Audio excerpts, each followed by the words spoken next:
السلام علیکم دوستو، امید ہے آپ سب زبردست ہوں گے۔ میں ہوں شان اور آپ دیکھ رہے ہیں ایگریکلچر اینڈ انفارمیشن چینل۔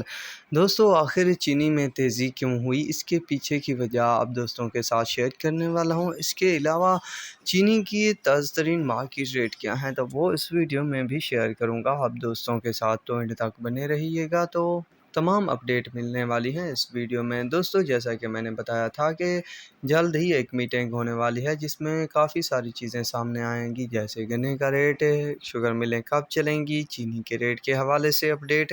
دوستو، گنے اور شوگر ملوں چلنے کے حوالے سے کوئی اپڈیٹ نہ آئی، پر دوستو جو میٹنگ ہوئی اس میں یہ طے پایا کہ فی گاڑی 25,000 روپے نفع یا نقصان سمجھ کر کاروبار کی ساکھ کو برقرار رکھنا ہوگا۔ اگر کوئی اس سے زیادہ یا کم کرنے کی کوشش کرے گا تو اس کے ساتھ لین دین ہرگز نہیں کیا جائے گا، اور کوئی لفڑا ہوا تو اس کے ذمہ دار ہم نہیں ہیں۔ یہ ان میٹنگ میں ہونے والے معاملات کی بات ہے۔ اگر کوئی بندہ اس سے زائد کا آپ سے مطالبہ کرے یا ہم سے، تو ہم آپ اور اس کو FIA کو درخواست دے کر اس کے خلاف قانونی کارروائی کروا سکتے ہیں، تو لہٰذا سب دوست کوآپریٹ کریں گے اور اسے نفع یا نقصان سمجھ کر کام کریں گے۔ تو جیسے ہی یہ معاملہ طے پایا اور ان کے درمیان جو معاملات تھے وہ مکمل طور پر ہر کسی کو سمجھ میں آئے، تو انہوں نے کاروباری سرگرمی کا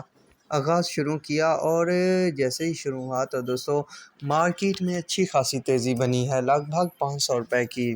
تو فی الحال یہ دوستو زبردستی فیصلہ لیا گیا ہے جس کا کوئی خاصا مضبوط رزلٹ نہیں مل سکتا۔ تو بہرحال جو بھی ہوگا آئندہ آنے والے وقتوں میں تو اس کی معلومات ضرور شیئر کرتا رہوں گا آپ دوستوں کے ساتھ۔ تو چلیے ریٹ کی طرف چلتے ہیں۔ ویسے تو دوستو مارکیٹ میں اچھی اچھال بن چکی ہے، ریٹ جو ہیں لگ بھگ کسی میں 200، کسی میں 300، کسی میں 400 روپے تک تیزی بنی ہوئی ہے۔ لیٹ نائٹ کے مطابق JDW کا جو ریٹ رہا وہ 14,450 سے 500 روپے، فل ستمبر جو ہے 14,750 سے 800 روپے تک۔ چشمہ 1 کا جو ریٹ رہا 15,100 روپے، اور چشمہ 2 کا 15,100، الموئز 1 کا 15,100، الموئز 2 کا 15,100۔ تو یہ پوزیشن بنی ہوئی ہے شوگر مارکیٹ میں۔ تو امید ہے آپ کو ویڈیو اور اپڈیٹ پسند آئی ہوگی، تو میرے چینل کو ضرور سبسکرائب کیجیے گا، دعاؤں میں یاد رکھیے گا۔ اللہ حافظ۔